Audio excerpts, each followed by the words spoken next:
Boa noite a todos. Entidades que representam produtores rurais começam a intensificar as ações na justiça contra o tabelamento de preços do frete. Ontem foi a vez da CNA, Confederação da Agricultura e Pecuária do Brasil. E no Rio Grande do Sul, as chuvas fortes e os ventos causaram estragos nos últimos dias, prejuízos aí na agricultura e também na pecuária em pelo menos 21 municípios do estado. Criadores de gado do Mato Grosso investem na produção de carnes especiais de raças espanholas.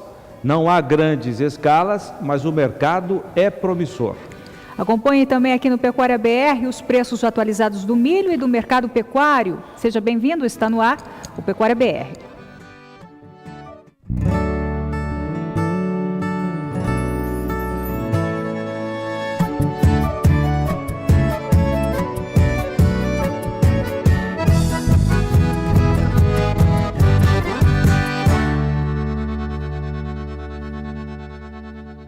O estado de Mato Grosso do Sul hoje é referência quando se trata de integração lavoura, pecuária e floresta. E sobre esse assunto, a Embrapa Gado de Corte, aqui em Campo Grande, abordou um curso de capacitação sobre sistemas integrados. A repórter Kaile Rodrigues esteve lá e veja os detalhes do quadro Tecnologia e Produção.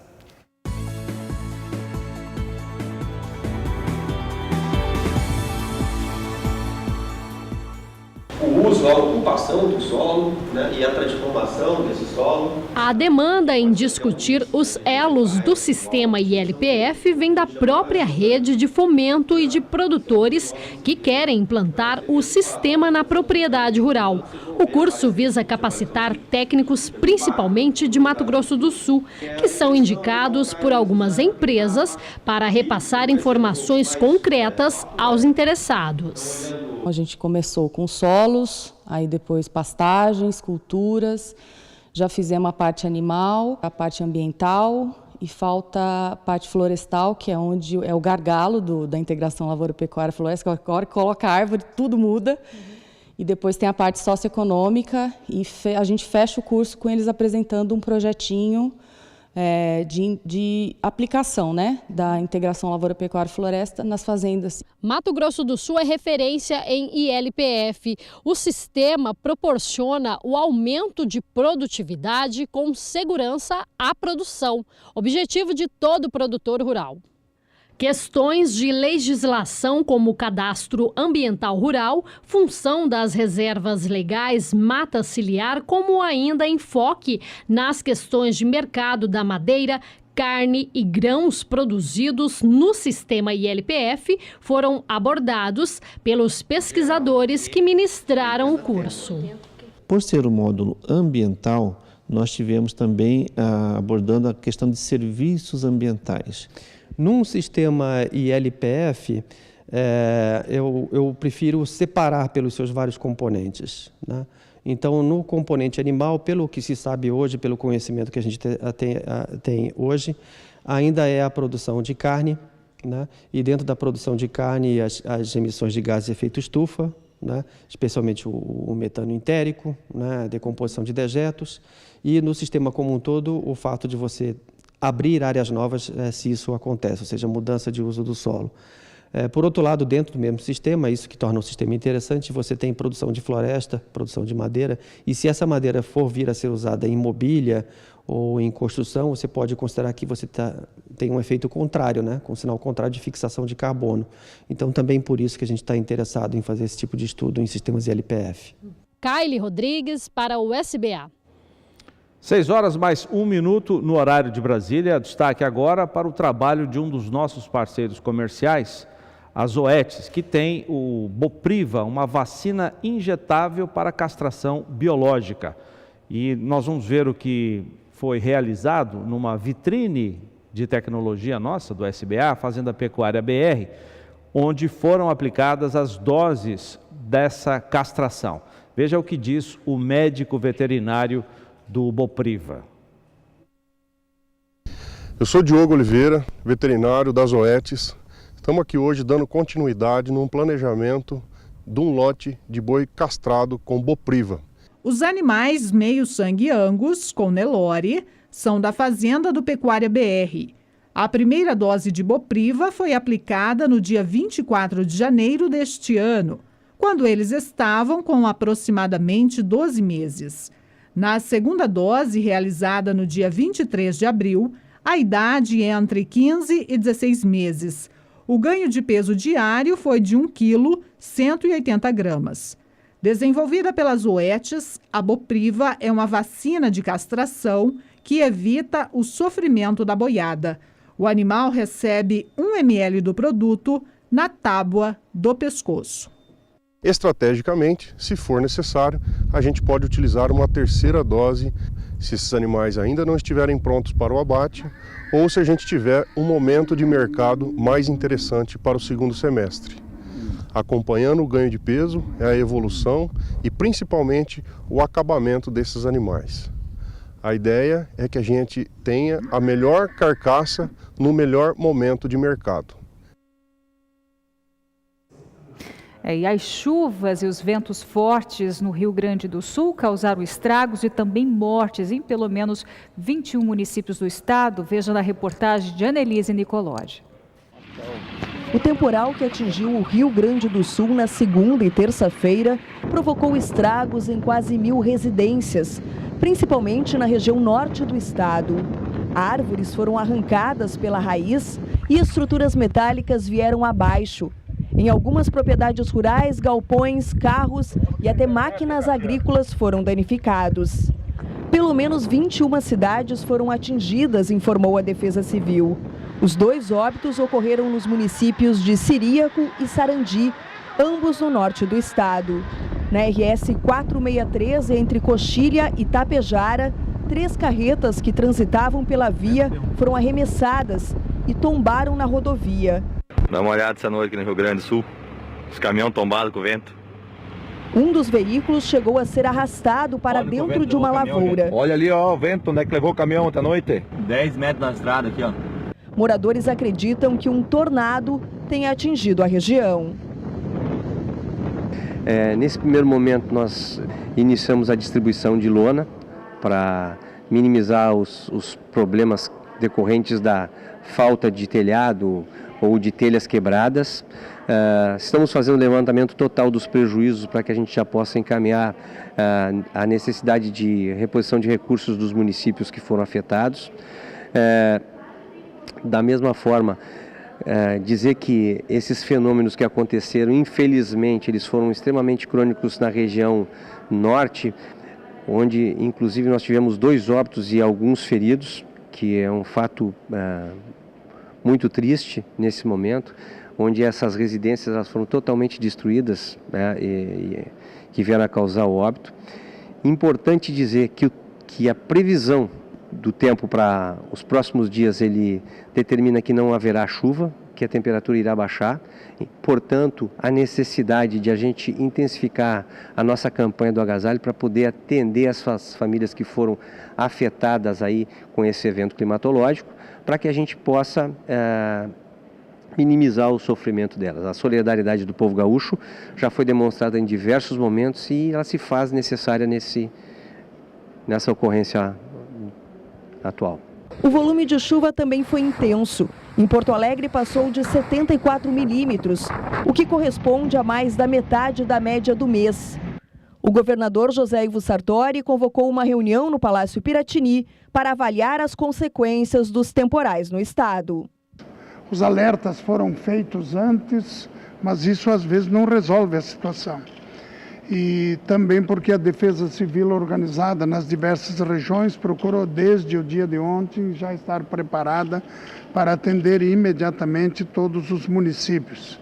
Em alguns com mais dificuldade, outros com menos dificuldade, mas tanto a Brigada Militar como as outras organizações estão juntos com a Defesa Civil, apoiando justamente essas atitudes. Por outro lado, nessa situação emergencial como um todo, é preciso a integração de todos os organismos do governo no sentido de viabilizar o atendimento melhor possível. Material já foi encaminhado ainda na noite de ontem, alguns com alguma dificuldade até por ônibus, para atender justamente o lonamento das casas ou outras situações. Então vamos saber se esses temporais continuam ao longo desta semana. Vamos de previsão do tempo para o centro-sul do país com Juliana Rezende.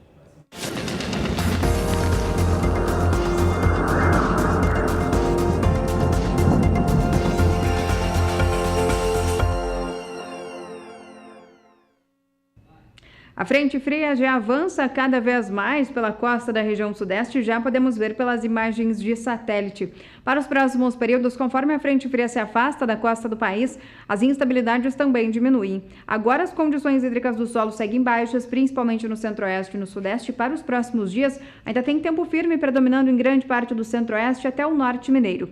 Ainda nos próximos dias, a frente fria vai conseguir manter o tempo mais instável no sudeste. Então tem previsão de chuva entre o Paraná até o sul de Minas Gerais. É a faixa leste do estado de São Paulo que recebe as pancadas mais fortes de chuva. O acumulado pode ficar em torno de 30 milímetros. Na região sul, tempo firme em grande parte do Rio Grande do Sul, Santa Catarina e também oeste do Paraná. E é nessas áreas onde o frio vai ganhar intensidade. No Rio Grande do Sul, tem risco para geada em grande parte do estado, assim como nas áreas mais altas. Enquanto que em Santa Catarina e no Paraná, é as regiões de serra que representam um risco para geada devido à queda mais acentuada nas temperaturas. Durante o próximo período, entre os dias 19 e 23 de junho, já volta a chover na região sul e o frio também já perde intensidade. O volume de água ainda não deve ser tão elevado, ficando em torno de 15 a 30 milímetros e a expectativa é de tempo firme retornando para o Brasil central. E isso deve persistir também durante o terceiro período. Até o dia 28 de junho, sol predominando entre o centro-oeste e o interior do sudeste, enquanto que na região sul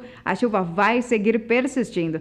Tem risco para pancadas um pouco mais significativas entre Rio Grande do Sul e Santa Catarina. O acumulado de chuva fica em torno de 30 milímetros. Então, durante as próximas semanas, a chuva já retorna para a região sul e a expectativa é de manutenção das boas condições hídricas do solo, mantendo os pastos com bom ritmo de crescimento e bom potencial produtivo nos 3 estados do sul do país.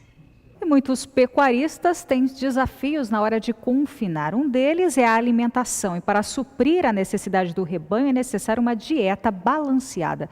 Veja a reportagem de Rosa Cabral.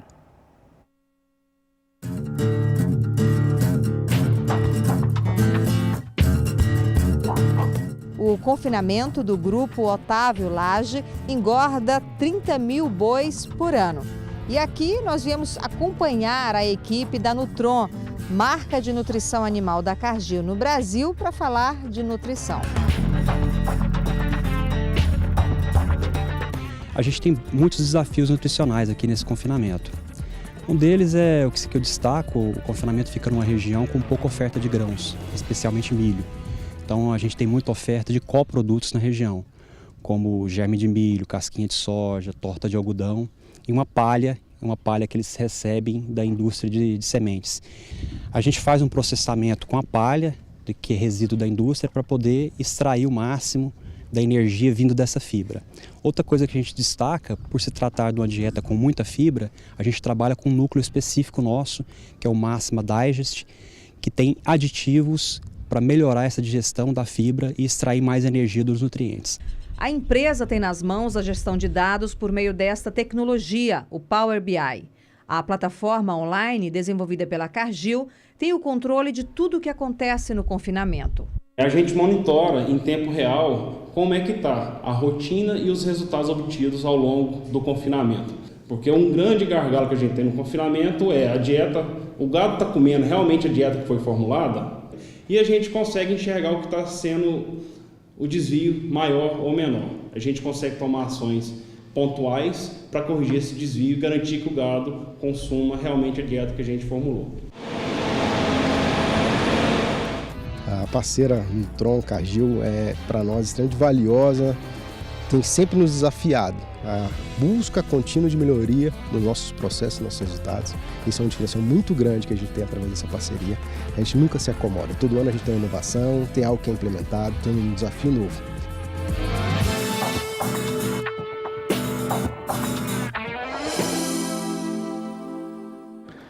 As fazendas Manaus e Gruta Azul de Mato Grosso do Sul realizaram em Campo Grande a primeira edição do GP King Horse de Laço Comprido.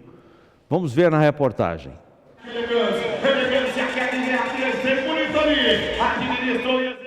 E é no giro do laço e na sintonia com o animal que o atleta de laço comprido faz a aposta, porque a laçada tem que ser perfeita.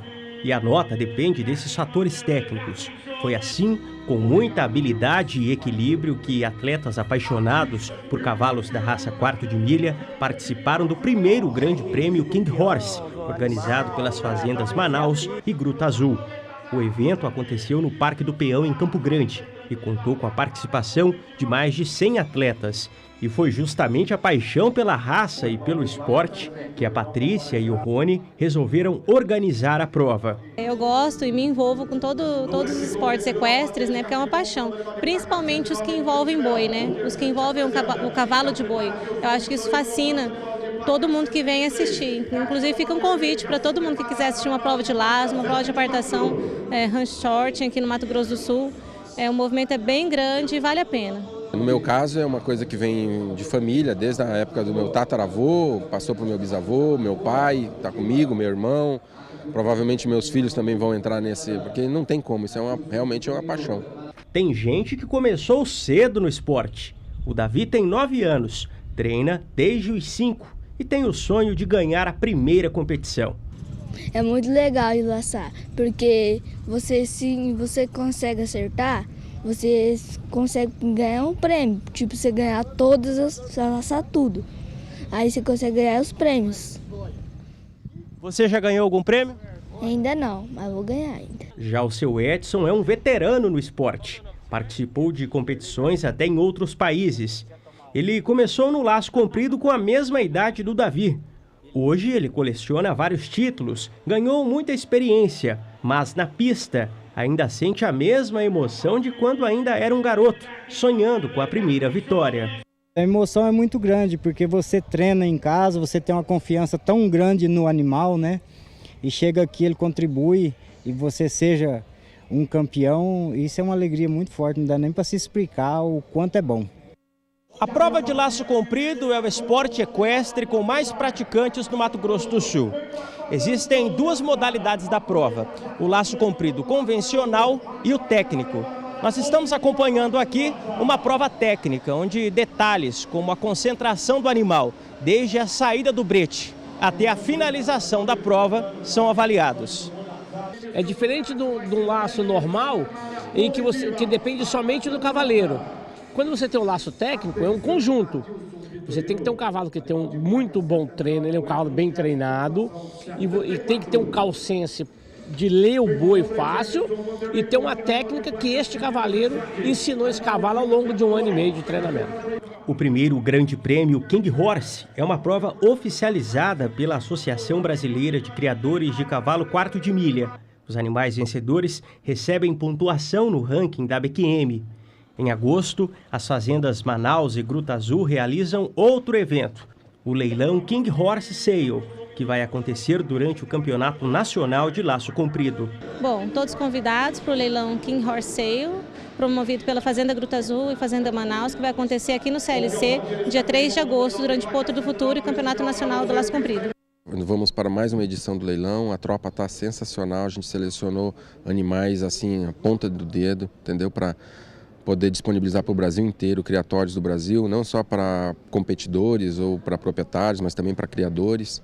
Né? A tropa está muito bem selecionada, a gente espera um leilão muito bom, porque a gente mudou de localização, nós vamos fazer durante a Nacional e o Potro Futuro do Laço Comprido, aqui em Campo Grande, durante esse campeonato, que vai ser o leilão vai ser no dia 3 de agosto, a partir das 20 horas, com transmissão pelo Agrocanal.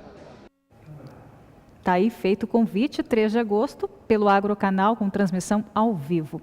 Agora vamos de informação de uma importante parceira aqui do SBA, a Virbac. Nós estamos na estância Pecuária BR com o novo parceiro do Pecuária BR, que é o Fosfosal da Virbac. Estou com o Bruno Lima, ele é gerente técnico de bovinos da empresa e está apresentando para a gente um produto que vai dar ganho de peso para o seu animal, né, Bruno? Com certeza. O Fosfosal ele é um multimineral injetável que vai estimular ainda mais o ganho de peso dos animais, principalmente naqueles momentos de maior desafio do ciclo produtivo deles. Nós estamos mostrando um lote de bovinos que estão ali no coxo, sendo bem alimentados, com uma pastagem boa. Ainda assim, é recomendado o fosfosal?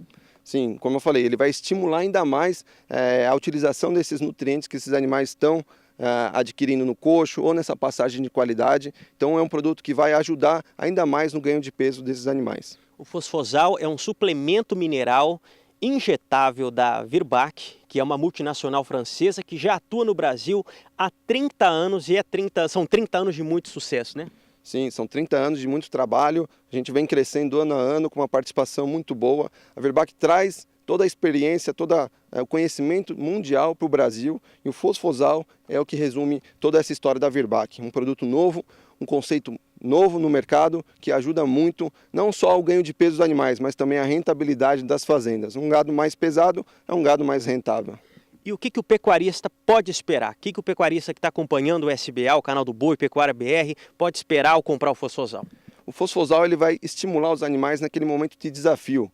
Todo desafio para o animal ele tende a reduzir consumo e com isso ele atrasa o ganho de peso. Então ele vai reduzir o ganho de peso e o fosfosal ele vai garantir essa suplementação de minerais, que são nutrientes extremamente importantes para o desenvolvimento e vai ajudar esses animais a ganharem peso mais rápido e fazerem um ciclo muito mais rápido dentro da fazenda. Bruno, muito obrigado pelas informações. Está apresentado aqui o fosfosal da Virbac. Kleber Rabelo para o SBA. 6 horas e 24 minutos no horário de Brasília. Depois do intervalo comercial, você vai ver uma entrevista com o diretor da Agroconsult, o Maurício Nogueira, que é também o coordenador do Rally da Pecuária.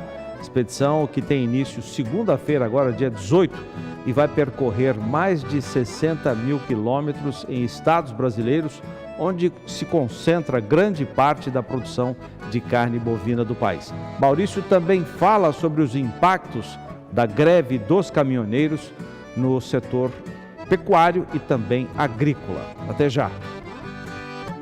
De volta, e agora você vai conhecer uma linha de produtos que busca o máximo de performance em animais a pasto. Sara Kirchhoff, com você. Para obter uma alta performance do gado de corte, a Potencial, que pertence ao Grupo Facholi, que tem quase 50 anos no mercado, tem uma linha específica proteica energética. E o Cássio Cussi, que é gerente de vendas da marca Potencial, vai explicar um pouquinho para a gente sobre essa linha, esse segmento diferenciado. Sim. Então, essa linha é uma linha de alta performance do Grupo Potencial, que ela vem se intensificando aí a cada ano que passa. O objetivo dessa linha é direcionada para buscar o máximo possível de performance, principalmente animais a pasto, né? Então, essa linha ela é dividida em produtos direcionados ao período das águas e produtos direcionados ao período da seca. E também tem, ao total hoje, são em torno de 12 produtos. Nos últimos 6 meses tivemos aí lançamento de 6 novos produtos da linha. E além do período do ano, a linha energética é mais direcionada para o período das águas e a linha proteica mais para o período da seca, nós temos produtos direcionados e balanceados por nível de categoria, né? Porque os produtos eles estão alinhados conforme a exigência de cada categoria. Então temos produtos direcionados desde cria, né? Vaca, bezerros e a parte de recria e acabamento. Tá? O foco principal desse produto é buscar alta performance de desempenho, né? E conforme a necessidade de cada fazenda. Qual é o objetivo desses novos produtos aí? São 6 produtos novos na linha que foi recém lançados e o produto era buscar um nicho de mercado, uma exigência que os produtores tinham que nós não conseguimos atuar de forma de tal grandeza. Então o departamento técnico estudou aí nos últimos 18 meses e conseguimos chegar a formulações de novos produtos para buscar a necessidade do mercado, né? Cássio, fazendo essa nutrição personalizada, vamos dizer, para cada época do ano, como você está colocando, em quanto que poderia aumentar a performance do animal lá no pasto? Então, o objetivo do grupo sempre é pensar no resultado lá na frente. A gente sabe que se nossos clientes conseguirem buscar altos desempenhos, automaticamente nós vamos crescer com eles, né?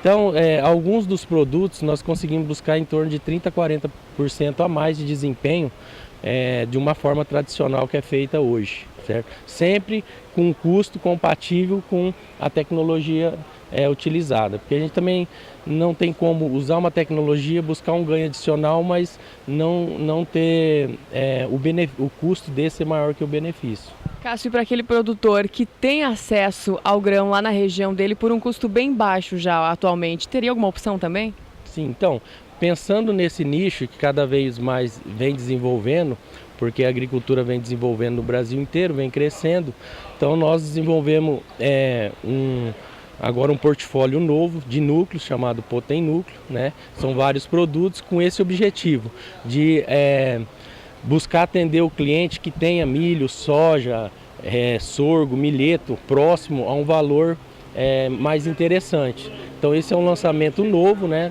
da empresa com esse foco, né, de buscar a dar melhor condição financeira de o cliente fazer um produto de qualidade na região dele, já que ele tem essa condição de comprar esses grãos de forma mais barata.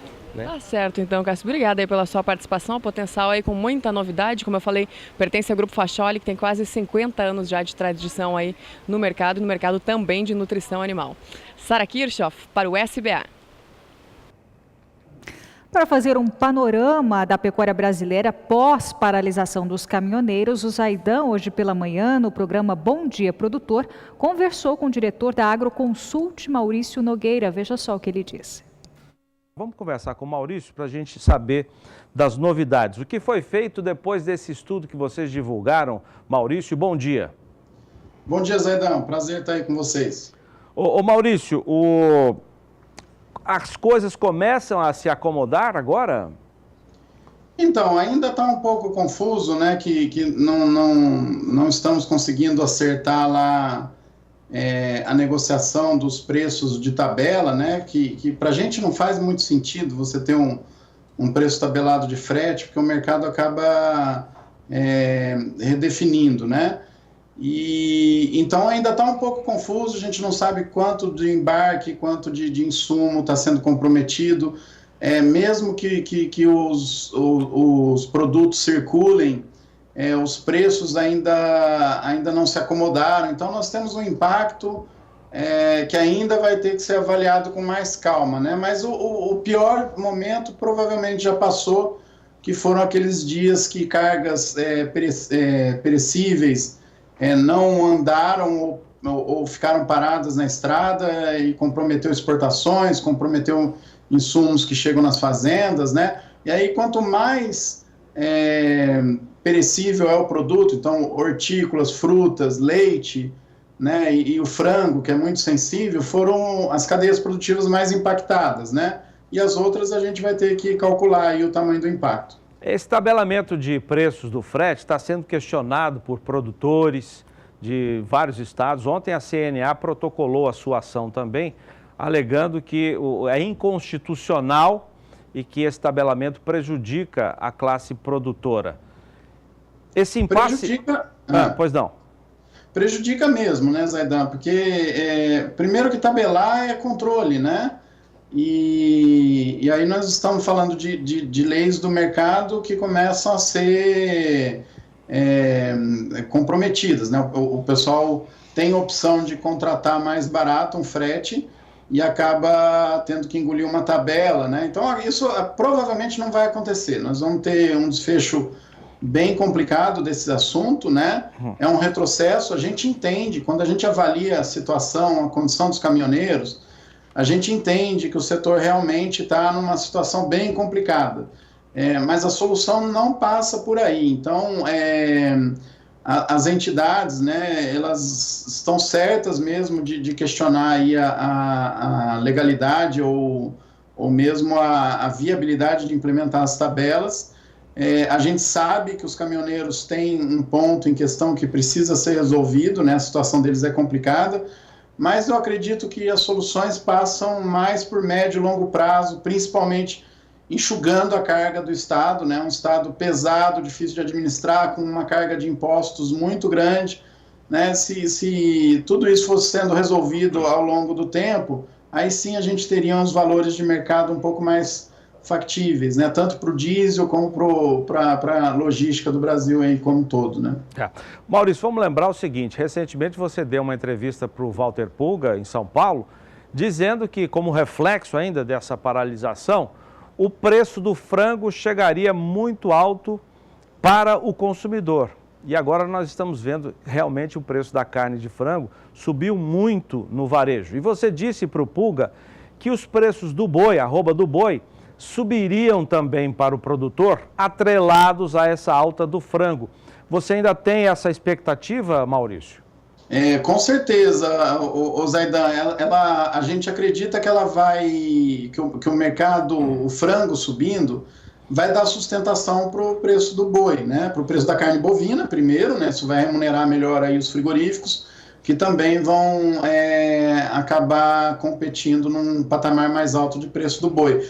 Agora, é preciso frisar, Zaidan, que o timing que as coisas acontecem não é o mesmo, né? Então, o frango, o efeito é imediato, né? E no boi, você tem toda a indústria se reestruturando, né? Aquele gado que ficou no pasto, o frigorífico sabe que o produtor está numa situação que precisa tirar, então hoje você ainda sofre uma pressão, mas a gente acredita que a hora que normalizar, que as carnes forem sendo repostas nas gôndolas e a exportação normalizar, que ainda não está normal, aí sim o preço do boi começa a reagir. Lembrando também que nós estamos num momento de pressão, né, natural. Então hoje o cenário para o ano a gente já trabalha com uma projeção num patamar um pouco mais alto, né, nós estamos esperando um pouco as definições todas para a gente estimar essa mudança de patamar do preço do boi, né?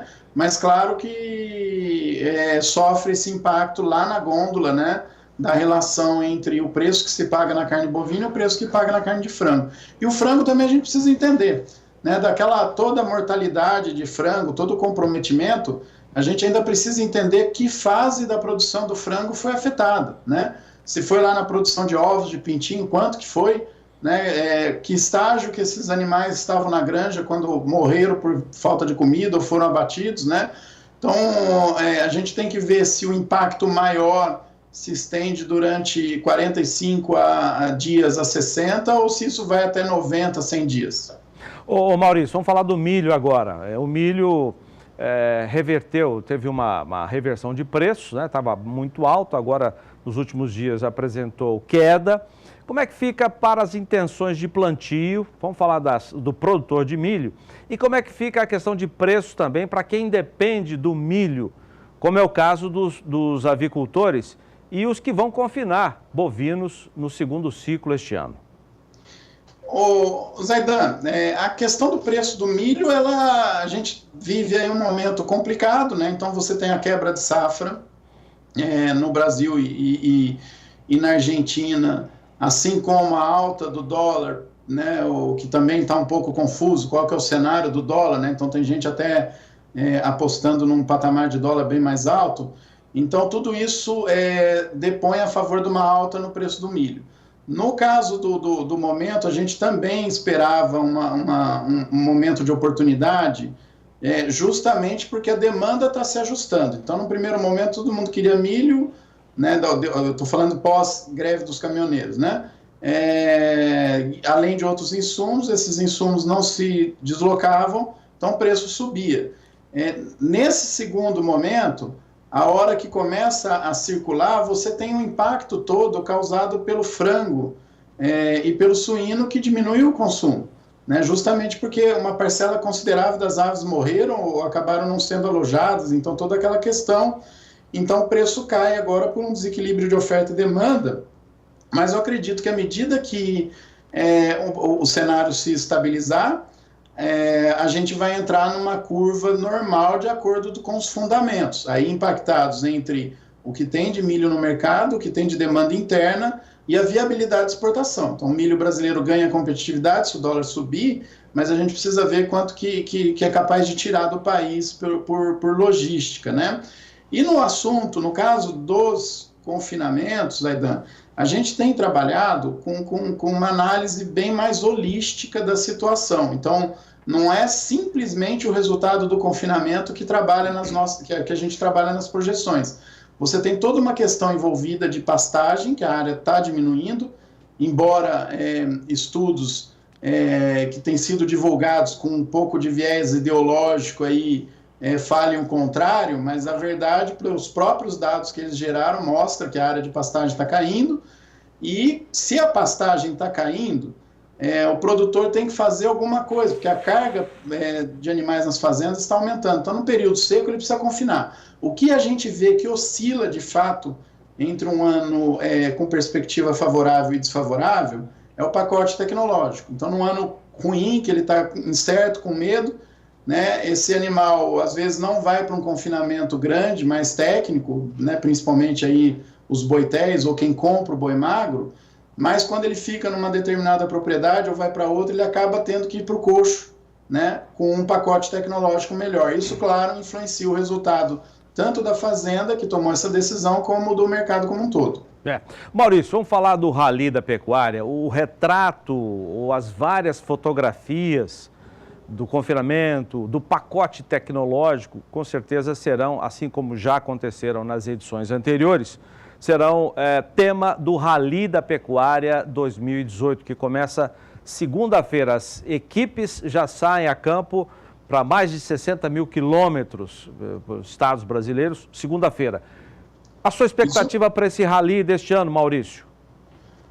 Zaidan, a gente tem trabalhado muito a questão, né, que você mesmo comentou aí, a gente analisa os impactos do Rally nos produtores, do cenário nos produtores, via Rally a gente consegue pegar essas informações, analisa e devolve, né, tanto pela internet como nos eventos que a gente faz. E nós temos notado ano a ano uma curva de crescimento do pacote tecnológico, que teve um tropeço ano passado, fruto de uma decisão mal tomada em 2016 da maioria. Então, o cenário de hoje, de 2018, é muito parecido com o de 2016, né? 2017 foi um ano muito confuso, muito incerto, e o que a gente espera ver, Zaidan, de diferença em relação ao que nós vimos no último ano, é que provavelmente a decisão desse ano do pacote tecnológico, né, e isso inclui também a decisão que foi tomada em 2017, ela seja mais madura, mais de médio e longo prazo do que foi a decisão tomada em 2016. Então, na prática, eu acredito que a gente vai ver uma retomada aí do crescimento tecnológico, que o ano passado deu uma caída. Só uma consideração com relação ao Rally, que muitas vezes o pessoal confunde o que a gente divulga. Os dados que a gente divulga, as projeções de confinamento, tudo que a gente fala de pasto, de tecnologia, não sai da cabeça da gente, não sai do que a gente acha que é certo ou não, né? Embora a gente reforce com a nossa opinião que a gente julgue o caminho mais interessante aí para o produtor.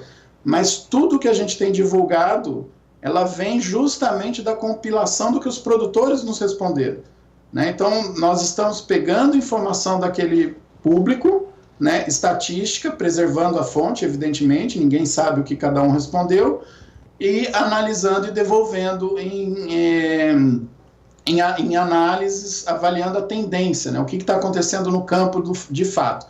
Então, muitas vezes a gente apresenta esses dados do Rally, fala do pacote tecnológico, dos níveis de produtividade, e a gente é questionado, como se isso saísse da nossa cabeça, que a gente que está simplesmente falando que isso está acontecendo. Isso foi captado em pesquisa. Tá certo. Ô Maurício, muito obrigado pela sua entrevista. Sucesso para você, sua equipe, perdão, no Rally da Pecuária a partir do dia 18, agora segunda-feira. Grande abraço, Maurício. Um grande abraço, Zaidan. Lembrando que entre o dia 26 e 30 de junho nós estamos aí no Mato Grosso do Sul. Legal, e já estamos preparando um espaço para você dar uma palestra que será transmitida ao vivo aqui pelo canal do Boi. Obrigado, Maurício. E a oscilação do dólar nas últimas semanas tem surpreendido o mercado financeiro. E o Banco Central age de forma intensa para tentar conter essa volatilidade. Vamos direto ao estado de São Paulo com a Sara Kirchhoff, que traz o fechamento da moeda norte-americana desta quarta-feira, dia de reunião política monetária aí nos Estados Unidos. Sara, boa noite para você. Quais as informações por aí? Boa noite, Renata. Boa noite a todos. Pois é, essa volatilidade está virada numa verdadeira montanha-russa aí no mercado do câmbio.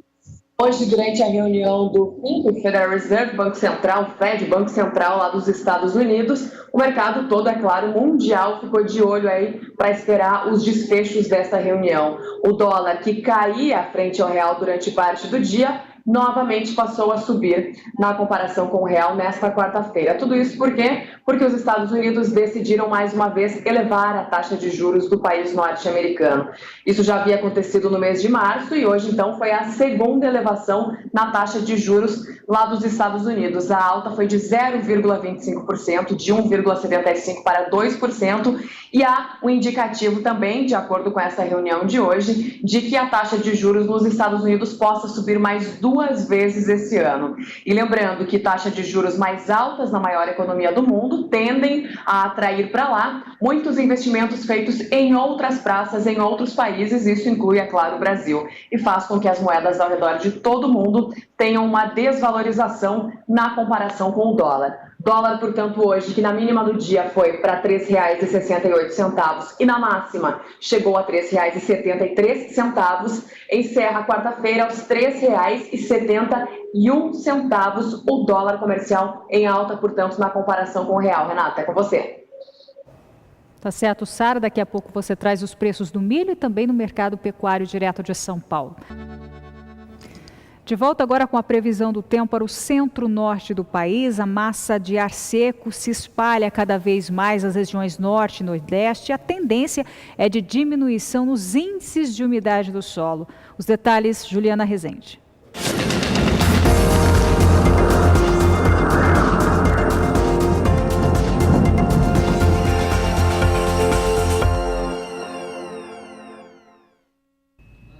Para os próximos dias, a expectativa é da massa de ar mais seco ainda atuando em grande parte do centro do país. Isso já vem diminuindo as condições hídricas do solo no interior do Nordeste, Tocantins até o sul do Pará. Nos próximos dias, então, essa massa de ar mais seco que já vem atuando vai seguir garantindo tempo bastante firme nas áreas mais ao sul da região norte e também no interior do Nordeste. As pancadas de chuva seguem fortes no extremo norte do país por conta de instabilidades tropicais. Entre Roraima e Amapá, o acumulado pode ficar em torno de 50 milímetros. Nas áreas costeiras do Nordeste, a chuva ainda vai seguir mais fraca e mal distribuída. Até ganha um pouco mais de intensidade entre o Maranhão, Piauí e também Ceará, principalmente nas áreas costeiras, onde os acumulados ficam um pouco maiores para os próximos dias. Agora, na faixa leste nordestina, chuva bem fraca e pancadas isoladas. Durante o próximo período, entre os dias 19 e 23 de junho, expectativa de chuva abrangente na região norte, mas ainda não deve chover em áreas do Tocantins, sul do Pará, Rondônia e até o Acre. A chuva segue abrangente nas demais áreas da região nortista, só que dessa vez também com menor volume. As pancadas perdem força e o acumulado de chuva não deve passar de 30 milímetros no norte do Pará. No Nordeste, o tempo firme predomina no interior e a chuva segue persistindo nas áreas costeiras. Devido à umidade que vem do oceano, acaba sendo transportada pelos ventos e acaba garantindo chuvas mais persistentes. No decorrer do terceiro e último período, entre os dias 24 e 28 de junho, chuva abrangente na região norte, mas agora com menor volume, cada vez mais. No interior do Nordeste é o tempo firme que predomina, enquanto que nas áreas litorâneas, os ventos úmidos que sopram do mar ainda seguem mantendo as pancadas de chuvas mais frequentes e também mantém o solo com mais umidade. Então, em áreas do interior do Nordeste, das áreas mais ao sul da região norte, conforme a massa de ar mais seco avança, a expectativa é de diminuição das condições hídricas do solo e os pastos ainda podem ser prejudicados ao longo das próximas semanas. 6 horas e 53 minutos, agora o mercado do milho. Ontem no indicador CPEA, pesquisado em Campinas, São Paulo, o milho apresentou a maior variação negativa em um ano. Sara Kirchhoff, como é que ficou o preço hoje? Mais uma vez em quedas, Aidan. Como eu falei ontem, como você falou, ontem foi a maior variação negativa em um ano, foi de 2,68% no indicador CPEA para o preço do milho em Campinas e região. E hoje o cereal mais uma vez recua e recua forte. 2,44% é a queda do milho hoje no indicador CPEA para Campinas. E de acordo com os consultores, o preço do cereal em outras regiões do país também vem em queda. Com a desvalorização de hoje, o preço da saca fica em R$ 40,70. No acumulado do mês de junho, a desvalorização do milho no mercado físico fica já acima dos 10%. Só fazendo uma observação aqui, no dia 1º de junho, no início do mês, o preço da saca em Campinas estava por R$ 45,89, ou seja, R$ 5,19 a mais do que o preço que a gente está vendo hoje. A questão do preço mínimo do frete e a maior disponibilidade de milho, segundo a safra, são os fatores aí que vêm servindo de pressão para os preços do milho no mercado físico brasileiro. O mercado futuro também vem pressionado mais uma vez nesta quarta-feira, com os principais contratos mais próximos recuando. Contratos com entrega em julho têm a queda mais significativa hoje para o milho BMF, com uma desvalorização de quase 2%. O valor da saca vai para R$ 39,05 no ajuste atual. Contratos com entrega em setembro em queda de 1,08%, com recuo para R$ 37,39 a saca. Contratos com entrega em novembro deste ano em queda de 1,83% para R$ 39,20 a saca. E contratos com entrega em janeiro do ano que vem em queda de 1,95%, quase 2% de queda para o contrato de janeiro, que no ajuste final ficou com o valor de R$ 40,20 a saca. Mais uma vez, só o contrato de janeiro ficou acima dos R$ 40 a saca, Zaidan. Legal, Sara. Sara volta daqui a pouco com o fechamento do mercado pecuário desta quarta-feira. Renata. Criadores de Mato Grosso investem no segmento de carnes especiais bovinas de raças espanholas. Veja mais detalhes na reportagem de Valdir Pacheco. Uma raça bovina espanhola caracterizada por animais dóceis com ótima conformação e eficiência reprodutiva. A raça asturiana de Los Valles tem os animais criados dentro de uma cadeia sustentável que respeita o meio ambiente, os aspectos socioeconômicos e o desenvolvimento de uma agropecuária de corte dinâmica, inovadora, que leva a tecnologia desde a fazenda até a mesa do consumidor. Eduardo Grandal, há mais de 15 anos, importa e distribui o sêmen da raça espanhola Rúbia Galega para pecuaristas de Mato Grosso, que atendem exclusivamente uma rede de lojas. E agora lança um novo programa com a raça asturiana de Los Valles. Nós fomos consultados o ano passado por uma outra rede de varejo sobre a possibilidade de realizar de inclusive utilizar o Rúbia Galega em suas redes de lojas, né?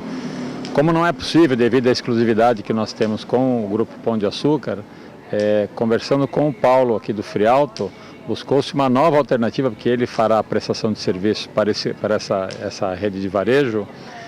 Está vindo uma raça chamada Asturiana de Los Valles, é uma raça da Espanha, do norte da Espanha, da região cantábrica, uma raça também muito parecida à Rúbia Galega, com alto desenvolvimento. Essa raça já foi testada aqui, já foram feitos diversos abates que já comprovam a adaptação do animal, alto rendimento de carcaça também. Nossa equipe acompanhou o abate desta nova raça na planta frigorífica Frialto, no município de Matupá, localizado no norte de Mato Grosso, distante quase 700 quilômetros da capital Cuiabá. De novembro para cá, este é o terceiro lote de abate da raça bovina asturiana de Los Valles aqui na planta da Frialto, o que comprova um alto rendimento de carcaça que gira em torno de 59% e na desossa chega a 82%. É um novo programa de produção que se inicia esse ano, ao redor de 20 mil vacas serão inseminadas para dar o pontapé inicial nesse ano e depois vai começar todo o trabalho que a gente já faz de sustentabilidade, a parte do meio ambiente, rastreabilidade, bem-estar animal, a parte social, que já isso já faz parte, o projeto já nasce com tudo isso intrínseco, né? Já é lei, né? Esse projeto ele conta somente com sêmen, né? Não pode importar o touro, né? Exatamente. O sêmen ele é a ferramenta fundamental para que a gente possa criar um programa com exclusividade. Se a gente tem animal vivo aqui, todo mundo pode fazer qualquer produção. E isso inibe que alguém valorize esse produto em remuneração, porque se todo mundo tem, por que eu vou pagar mais caro se eu posso comprar ali sendo mais barato? Então é uma cadeia fechada também. A ideia é que a gente trabalhe inicialmente nessas 20 mil vacas, são 6 produtores somente. Esse programa, à medida que ele for crescendo, a gente vai incorporando. Antes de incorporar um novo produtor, a gente tenta utilizar o máximo das matrizes possível de cada produtor, para que a gente vá crescendo com toda a sustentabilidade, também com os produtores organizados e trabalhar com certeza com poucos produtores. Porque um programa desse, ele requer alguns cuidados. O fundamental é que nós precisamos abater animais nas 52 semanas do ano. Não tem como criar um programa para o varejo sem que exista um abate nas 52 semanas do ano, que senão vai faltar carne na gôndola, né? Pecuarista na região, Bento Gonzaga, nos próximos meses vai iniciar a IATF para inseminar sua vacada. E para isso, tem buscado informação da raça e acompanhou o abate na Frialto. Nós fizemos uma viagem para a Espanha para conhecer a raça Asturiana do Vale, junto com o Frialto e Eduardo Grandal e outros pecuaristas. E o que nós notamos foi que a raça deles, sendo trabalhada pura há muitos anos, a seriedade que eles estão tendo e a seriedade que vai ser esse tipo de programa no Brasil, claro que nós, PSLM, optamos por entrar também. Eu acredito que esse trabalho vai ser, para nós, pecuaristas, dentro desse programa, muito vantajoso no sentido financeiro da coisa. Porque a gente trabalha com a propriedade que é de cria, recria e engorda, buscando sempre margem de lucro. Quanto mais produtividade, mais rentabilidade financeira, melhor. Então, esse projeto vem para isso. Agregar mais quilo de carne dentro da nossa fazenda, aumentando a produtividade e melhorando o nosso financeiro. Valdir Pacheco para o SBA, Sistema Brasileiro do Agronegócio. Entidades que representam os produtores rurais intensificam ações na justiça contra o tabelamento de preços do frete. Ontem foi a vez da CNA, Confederação da Agricultura e Pecuária do Brasil. De Brasília, Catarina Martorelli tem mais informações. O presidente da Câmara dos Deputados, Rodrigo Maia, engrossou nesta quarta as críticas à proposta do governo sobre o tabelamento de preços dos fretes. Maia disse que é impossível fechar uma tabela que agrade a todos. A medida provisória, com tabela de preço mínimo dos fretes, fez parte do acordo do governo com os caminhoneiros para colocar fim à greve no dia 30 de maio. Já são 2 tabelas publicadas, cada uma agrada a um grupo do setor e ninguém chega a um denominador comum. A CNA é contra o tabelamento de frete e aguarda um posicionamento da ação que protocolou no STF nessa terça, com pedido de liminar para suspender a tabela em vigor. O relator da ação é o ministro Luiz Fux.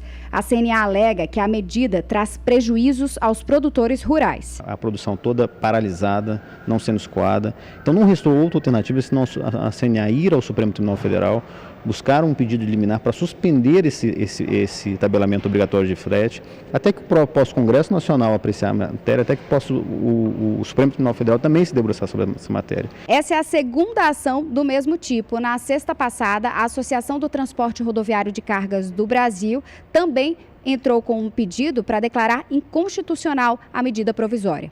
Para a CNA e a ATR, a medida é inconstitucional, um retrocesso, e pode aumentar o custo do transporte em até 152% para o setor agropecuário. Nós entendemos que esse tabelamento obrigatório, ele viola a Constituição. Por quê? Porque ele viola o princípio da livre iniciativa, ou seja, a livre concorrência. Quem tem que estipular o valor entre o mercado privado é o particular. O Estado não pode intervir nessa relação, senão é sob pena de violar a própria Constituição. A CNI e outras entidades também estudam a possibilidade de ingressar com uma ação do mesmo tipo. Catarina Martorelli para o SBA. E no próximo bloco, as cotações do boi gordo desta quarta-feira. Nós já voltamos. Voltamos com as informações do mercado pecuário. Segundo a empresa de consultoria Agrifato, o volume de bovinos abatidos foi o menor em um ano, como consequência da greve dos caminhoneiros. Isso deve, segundo a consultoria, levar os animais para as escalas de abate em junho e também em julho. A Sara tem mais detalhes. Sara. Zaidan, essa queda no volume de abates aí, entre os meses de abril e maio, foi de quase 20%, 18,55%, indo contra a tendência histórica e exibindo aí o pior resultado em um ano. E hoje o mercado do boi gordo, mais uma vez, viu os preços caírem, tanto no mercado físico quanto também no mercado futuro. Aliás, o bezerro caiu no mercado físico, o boi gordo subiu no mercado físico, mas caiu no mercado futuro. Vamos por partes. Vou começar com o boi gordo no mercado físico brasileiro, de acordo com o indicador CPEA para o estado de São Paulo. O cenário hoje é de alta de 0,22% no valor da arroba, que desta forma, então, avança para os R$ 137,80. Mas no acumulado do mês, boi gordo tem queda de 2,96%, quase 3% de queda no acumulado do mês de junho, o boi gordo no estado de São Paulo, mercado físico. Já o bezerro tem queda hoje no levantamento diário, uma desvalorização de 1,29%, que leva o preço do bezerro aí no estado de Mato Grosso do Sul para R$ 1.177,85. No acumulado do mês, a desvalorização é de 1,73%. Agora, boi gordo no mercado futuro. Todos os principais contratos mais próximos recuaram na sessão eletrônica desta quarta-feira. Os contratos com entrega em junho apresentaram uma desvalorização de 0,82%, com o valor da arroba recuando então para R$ 139,55. Contratos com entrega em julho, em queda próxima de 1%, por R$ 143,50, o valor da arroba. Contratos com entrega em agosto, também uma queda próxima de 1%, por R$ 145,75, o valor da arroba. E contratos com entrega em outubro, mês referência aí para o mercado do boi gordo, em queda de 0,76%, um pouco menor do que dos contratos anteriores. Desta forma, o contrato de outubro hoje aparece abaixo do patamar dos R$ 150 arroba. R$ 149,90 arroba é o fechamento do dia para o contrato do mês de outubro, que, como eu falei, é referência para o mercado do boi gordo. Vamos despedindo por aqui, Zaidan. Boa noite para você e até amanhã. Boa noite, Sara. Obrigado, até amanhã. Agora a análise da Scott Consultoria, mercado físico do boi gordo desta quarta-feira. Olá. Meu nome é Iberville Neto, eu sou médico veterinário e consultor da Scott Consultoria.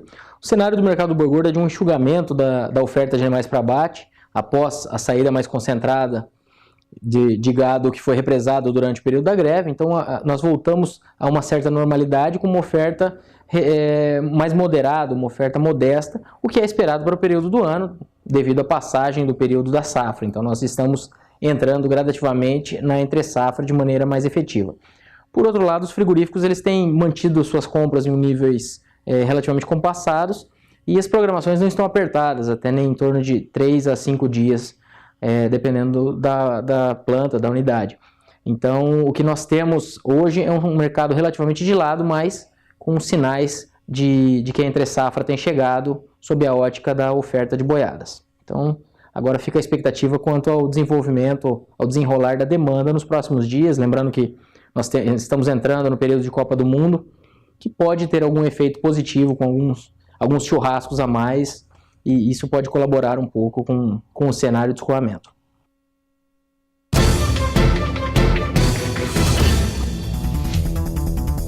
Cotações do boi gordo. Oferecimento Roboforte. Quem engorda o gado é o olho do dono.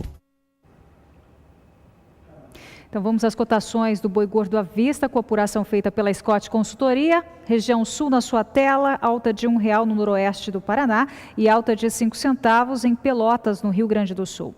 Região norte, sem alterações, segundo a Scott Consultoria, preços estáveis, portanto. Nordeste agora na sua tela, queda de R$ 1,00 no oeste do Maranhão. Região centro-oeste também, sem mudanças nesta quarta-feira aí. Região centro-oeste, Mato Grosso, e finalizando região sudeste, com alta de R$ 1,00 no norte de Minas e queda de R$ 1,00 no Espírito Santo. Nas demais praças, sem alteração nesta quarta-feira, com a apuração feita pela Scott Consultoria. Você vai ver agora, às 7h11, no horário de Brasília, uma matéria, uma reportagem especial, falando de uma das regiões mais belas do norte do país e ainda pouco explorada pelos brasileiros. Vamos chamar o nome aqui, Serra do Tepequém. Serra do Tepequém, vamos guardar esse nome, porque é um paraíso que fica no estado de Roraima. Veja na reportagem de Rosa Cabral.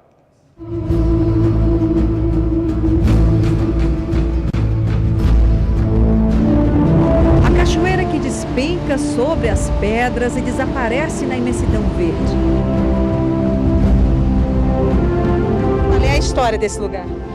Aqui, parte dessa estrutura foi explorada também com garimpo, mas aí usavam explosivos por causa das grutas, né, que há entradas nas rochas, né, que são bolsões de ar, onde eles exploraram o diamante, né, que é o diamante na pedra. O filho de ex-garimpeiro que guarda a memória do pai no meio da mata. Ela tem aproximadamente quase 30 anos, essa cabana, né, bem rústica, onde a gente guardava nossos instrumentos de garimpo, né, ainda tem algumas ferramentas que é típica do garimpeiro.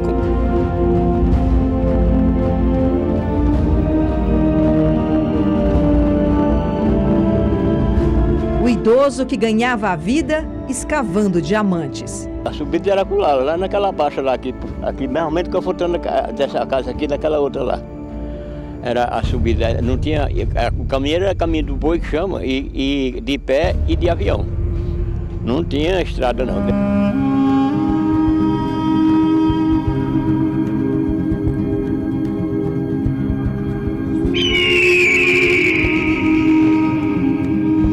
Para garimpar essas histórias, saímos de Boa Vista, estado de Roraima, pela BR-174, que liga o Amazonas até a Venezuela. Pela frente, vamos ter mais de 2 horas de percurso. A primeira parada, apreciar o encontro de 2 rios. Divisa da capital Rio Branco com o município Amajari, esse é o rio Uraricuera.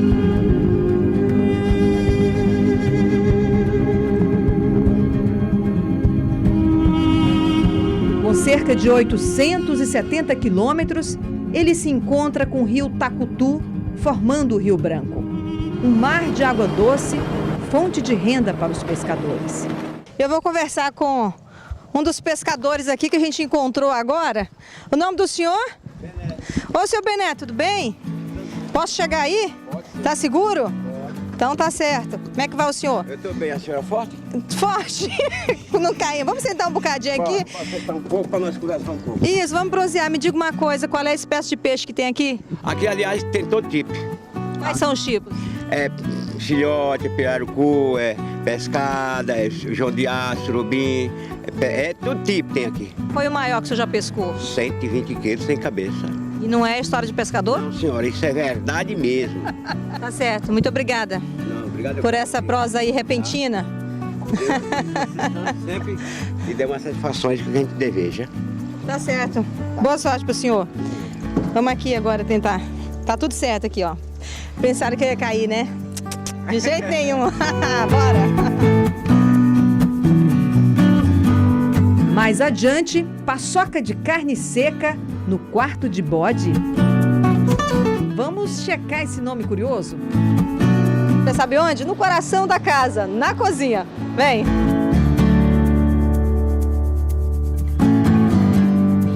Meu pai veio da fazenda e montou o comércio aqui e foi um dos primeiros que fez a paçoca aqui no estado de Roraima para poder vender, né? E agora esse nome curioso, quarto de bode. É porque meu pai ele era jockey. E aí um dia foram pesar ele para poder ele correr o cavalo e um amigo dele foi e falou para ele: rapaz, tu não pesa 1/4 de um bode. E aí ficou esse quarto de bode.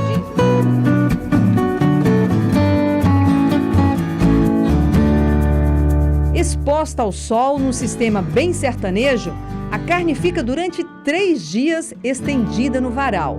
Cortes de primeira, garante Dona Gardênia. Pode reparar que as nossas carnes são bem selecionadas. Quantos quilos em média a senhora utiliza por dia aí nessa produção? De paçoca? Sim. Na base de 30 quilos, 25, 30 quilos por dia. Passa tanta gente por aqui assim? Passa sim. Consome isso tudo no dia? Consome. Vamos lá comer aquela paçoca bem quentinha, gente. Ai, meu pai, vamos lá. O cinegrafista Sideni Coelho está até nervoso agora. Chegou a minha vez de degustar a paçoca. Eu vou sentar ali, que agora eu vou dar um tempinho, tá bom?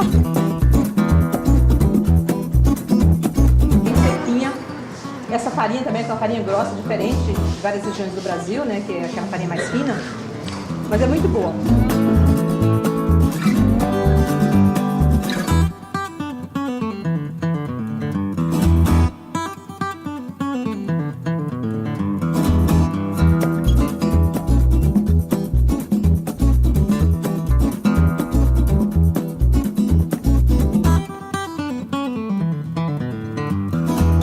Depois de 2h30 de estrada, uma chuvinha mansa na chegada.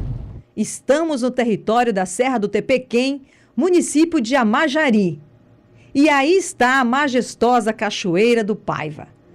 A região é explorada por turistas, uma aventura lá nas alturas. Aqui a altitude dá uns 600 a 700 metros acima do nível do mar. Meu pai. E o penhasco aqui de 80 a 100 metros. É muito alto.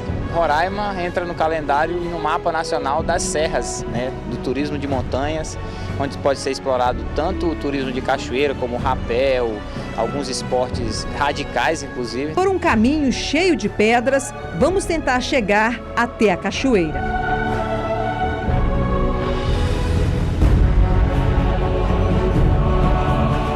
E a escadaria sempre foi de pedra?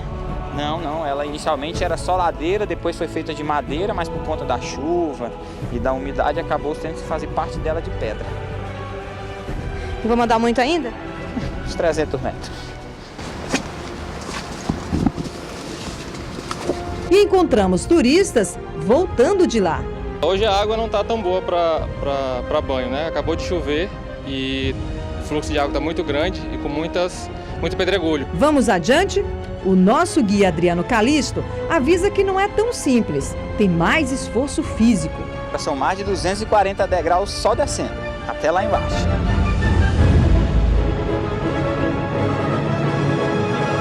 Gente, que sensação maravilhosa!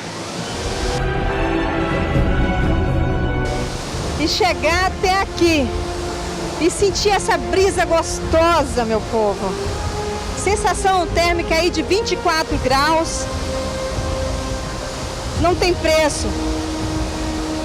Alguns obstáculos que a gente enfrenta no caminho, mas que vale muito a pena. É uma contemplação. Calisto, isso é um brinde para os olhos. O calor que a gente está suando descendo as escadas, olha isso, paraíso.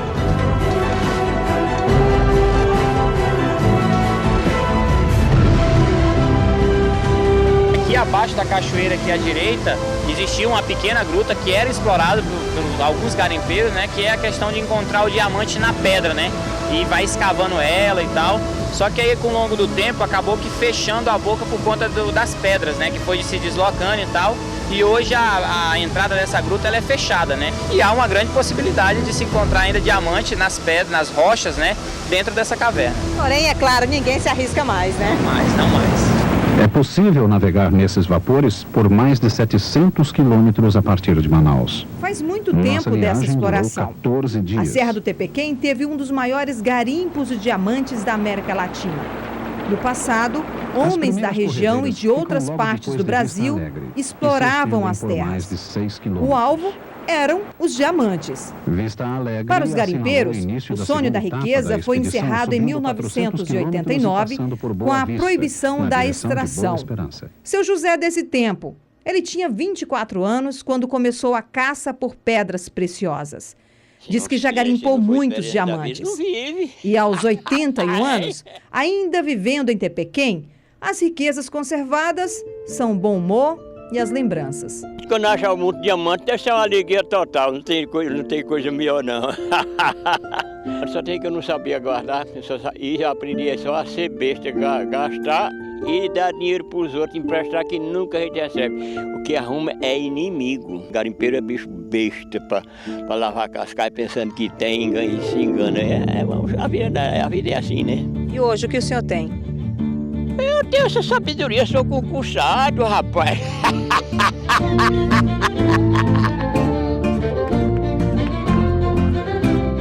O artesão Sidney Veraz, a Sete Chaves mantém a memória do pai, que no auge do garimpo usava esta cabana para guardar as ferramentas de trabalho. Que era usada no boi de carga, né? Quando era para subir a serra, que não tinha Toyota, não tinha carro, colocava isso no lombo do boi, que era para botar as cargas. E no meio da conversa, surge o potinho do tesouro escondido.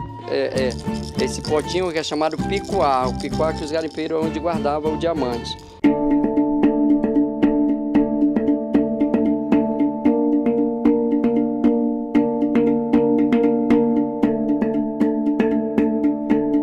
Esse diamante ele tem aproximadamente 50 pontos, meio quilate. Tem um valor histórico e cultural, né? Uma pedra que é cheia de histórias, de cobiça, né?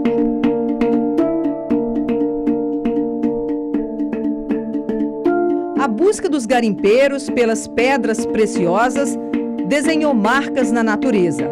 Na paisagem, os porções surgem no meio da mata.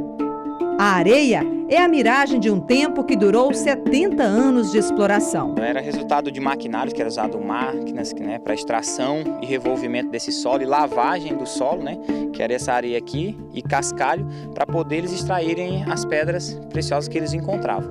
E eram muitos garimpeiros? Muitos, centenas às vezes de garimpeiros, mas espalhados sobre toda essa estrutura da serra que a gente pode ver abaixo da montanha aqui, tudo isso aqui ao redor eram garimpeiros trabalhando. Assim como as cachoeiras, as bacias gigantes de água também são exploradas pelos turistas. A questão do turismo ainda está se regulamentando, em questão de legislação municipal, em questão de investimento nessa área, mas de que o futuro é muito promissor para o nosso município e também para a Serra do Tepequém, né? Porque é uma forma de gerar renda. Tem uma profundidade muito grande, às vezes 4, 5 metros, mas esse aqui não chega mais do que 2,5 metros, 3 no máximo. E eu vou ficar de fora? Não. Em nome da reportagem, literalmente um mergulho na história do que já foi o garimpo de Tepequém. Vamos lá. 3, 2...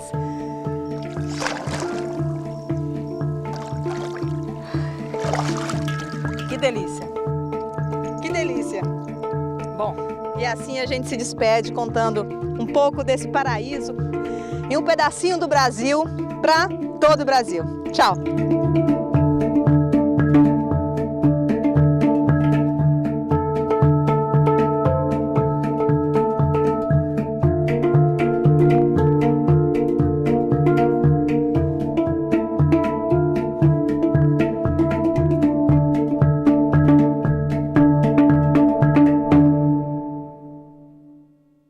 Dá muita vontade de conhecer. Parabéns à equipe que fez a reportagem, muito bacana.